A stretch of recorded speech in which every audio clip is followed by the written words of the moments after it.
We all face tough bullying, but the real challenge is how to respond with strength and keep our self worth intact. Let's see how. Layla, seriously? You're still wearing that? Your style is honestly such a joke. It's like you're from another planet. Thanks for the feedback, Maya. But honestly, I'm perfectly happy with what I'm wearing.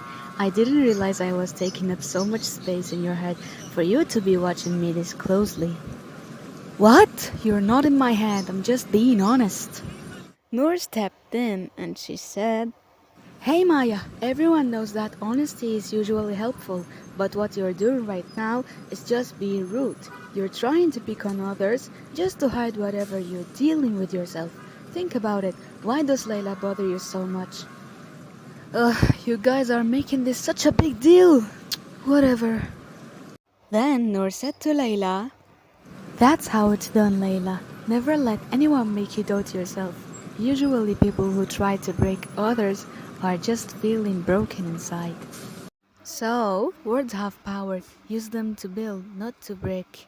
Bullying isn't a sign of being cool, it's a sign of needing help. Stand tall, be kind, and never let anyone make you doubt your value.